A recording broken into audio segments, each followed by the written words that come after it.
So the unmitigated foreign policy clown, that is the Russian Foreign Minister Sergei Lavrov, has come out expressing his displeasure with the potential training of Ukrainian pilots on F-16s and the possible transfer of F-16s to Ukraine. He said that the Russian Federation considers the future transfer of F-16s to Ukraine as a threat in the nuclear sphere, since these fighters can carry nuclear weapons. You got it. Russia once again hit their nuclear saber rattling button. I think it's been 4 hours since the last time they did that because of F-16s. Before it was, these depleted uranium rounds sound like they are nuclear, so we're going to use nuclear weapons. Still got sent. You can't send tanks because we'll use nuclear weapons. It's just a cycle over and over again. Lavrov said that we have informed the nuclear powers of the United States, Britain, and France that Russia cannot ignore the ability of these aircraft to carry nuclear weapons.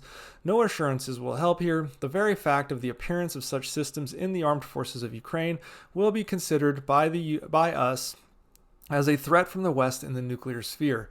I can't imagine the collective eye roll of all of the diplomats that had to field this ridiculous statement from Russia. Lavrov went on to say that the Russian military will not sort out whether each particular aircraft is equipped for delivery of nuclear weapons or not. And they have to say this because their army is a dumpster fire right now. They have very limited conventional forces in Ukraine, let alone trying to fight something against NATO. So they have to continue to just slam that nuclear saber rattling button. But this is a juvenile take, and it's par for the course for Russia. This would be like the 243rd red line that NATO would cross of Russia's. The likelihood of these F-16s carrying nuclear weapons is basically zero, and Russia knows that. Besides, the Ukrainians already have a nuclear-capable attack aircraft in the Su-24 Fencer, which is a tactical bomber, which they got when they were a part of the Soviet Union. Did Russia just forget that fact? More than likely not. More than likely what it is they just need whatever excuse, and the only excuse they ever have, or the only response they have to anything the West does, is nuclear weapons. So you're sending F-16s, nuclear weapons. Second of all, what if NATO treated Russia with the same temper tantrum throwing middle schooler attitude that Russia is exhibiting here? Back in March of 2022, two nuclear capable Su-24s violated Sweden's airspace. Granted, Sweden wasn't a part of NATO at that time. They will be soon, but they still did it. And notice that they did this only to Sweden and not to any NATO country because Russia wouldn't dare do that.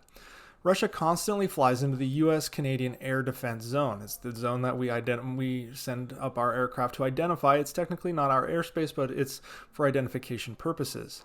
They do this, the Russians fly into this zone with nuclear-capable bombers. The U.S. generally looks at it and goes, they're just being somewhat belligerent. They're not actually carrying nuclear weapons. But given that Russia has the Kh-55, which is an air-launched nuclear capability or capable missile with a reported range of 2,500 kilometers, maybe it's time for the U.S. to start assuming they're carrying nuclear weapons. We can't distinguish between the ones that are and aren't, so we just need to start shooting down any Russian aircraft that are capable of carrying nuclear weapons within 1,000 kilometers of the United States. That's how Russia sounds. That's how ridiculous this sounds. Third, and I can't emphasize this enough, Ukraine doesn't have nuclear weapons. You remember that, Russia? Remember they gave them up with the assurance that they wouldn't be invaded by the US, UK, or Russia? It was called the Budapest Memorandum. Well, guess what? The US, the UK, and Ukraine all held up their end of the deal. Russia didn't. So what Russia now is saying that just because Ukraine is allied with nuclear nations, that Russia should now treat them as a nuclear nation. What if we did the same thing to Russia? So we look at Syria, allied with nuclear Russia. Guess they're a nuclear nation. Same to you, Iran. Guess we just need to let that Israel off the leash so they can handle the newest Middle Eastern nuclear powers that are Iran and Syria. Again, it's just ridiculous rhetoric coming out of Russia. The reason the U.S. hasn't given nukes to Ukraine is because the U.S. does not proliferate nuclear weapons by treaty. A treaty the Soviet Union signed and then Russia re-signed in 1992 to get around the technicality of no longer being the Soviet Union. But what about the European countries that hold U.S. nuclear weapons? The U.S. started those programs years before the Nuclear Non-Proliferation Treaty and had already given those countries nukes over a half century ago, but have given no nukes to countries since then. They haven't given any nukes to any other countries since the Proliferation Treaty. On the other hand, Russia, just a few weeks ago, claimed they sent nuclear weapons to Belarus. Clear proliferation in the face of both the United States' disapproval and China's disapproval. Regardless, Russia gets no say in what Ukraine does or doesn't do. Russia is not invited guests into Ukraine. They came to conquer. Defending your own country against an attacker doesn't give that attacker the right to make the rules on the battlefield. It gives the defenders an excuse for options.